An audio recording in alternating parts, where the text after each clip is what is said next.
Salut à tous, c'est Alex Modic. Enfin, Toyota a enfin remporté les 24 heures du Mans. Après plus de 30 ans d'essai, l'écurie nippone a finalement réussi à s'imposer dans la plus importante et la plus mythique des courses d'endurance. J'aurais pu parler de la course en elle-même, ou encore de la dominance de Porsche en GTE avec par exemple la Pink Pig ou encore Dempsey Racing. Mais non, j'ai envie de parler de Toyota. Et oui, cet épisode de la Minute Actu fait la part belle à une sacrée histoire. Cet épisode, je le dédie aux passionnés auto, aux férus de sport mécanique et, plus largement, à tout un chacun. Car la morale de l'histoire s'applique à tous. Bon allez, endurance, une audière, Alonso, c'est parti.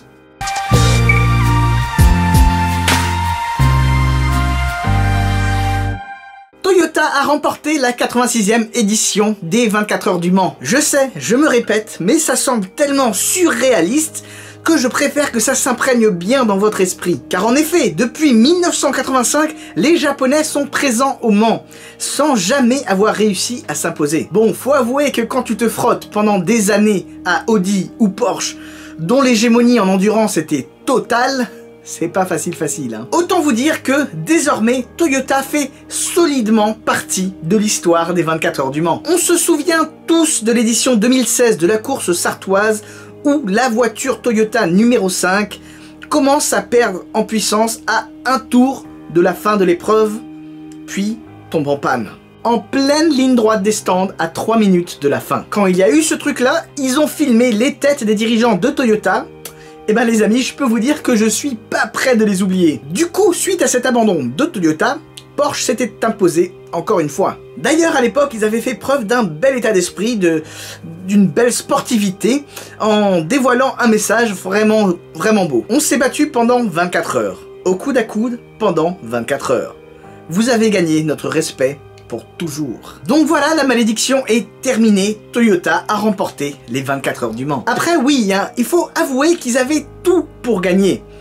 Audi a quitté les LMP1 en 2016, Porsche en 2017. En gros, hein, Toyota était presque seul dans sa catégorie avec Rebellion Racing. Mais bon, encore faut-il la gagner la course, hein. Car en 24 heures, je vous laisse imaginer le nombre d'éléments qui peuvent venir vous pourrir la vie.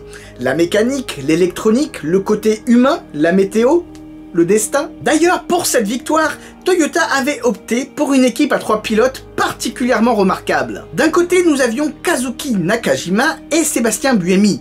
Je sais pas si vous vous en souvenez, mais c'était eux les pilotes de la malheureuse voiture numéro 5 qui est tombée en panne en 2016. Belle revanche. D'autre part, le troisième membre de l'équipe a monopolisé l'attention, Fernando Alonso. Le pilote de Formule 1 espagnol était clairement l'atout marketing et communication, hein, pour donner davantage, encore plus de visibilité à cette victoire presque assurée. Mais bon, hein, faut pas croire qu'il a rien foutu non plus et qu'il s'est tourné les pouces, hein, loin de là.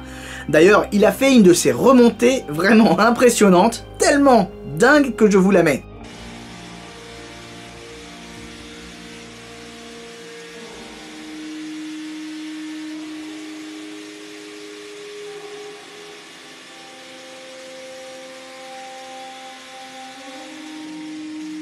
Du coup, hein, Alonso a quand même remporté le Grand Prix de Monaco, les 24 heures du Mans, et il ne lui manque que les 500 miles d'Indianapolis pour le gros triplé. Et sachez que seul Graham Hill l'a fait avant lui. Beaucoup disent que c'était une petite victoire, que Toyota a triomphé sans gloire. Autant je suis d'accord pour concéder que tous les éléments étaient réunis pour qu'il y ait une victoire. Autant d'un autre côté, il n'y a pas de petite victoire. Loin de là. Un succès reste un succès. Donc je voulais juste sortir ce petit épisode pour marquer le coup et dire bravo Toyota. Et est-ce que vous savez c'est quoi le petit bonus dans l'histoire? Car oui, hein, pour fêter tout ça, Toyota a décidé de construire une supercar. Supercar dont le concept était d'ailleurs exposé au Mans après avoir été dévoilé au salon de Tokyo. Qu'est-ce que vous en pensez?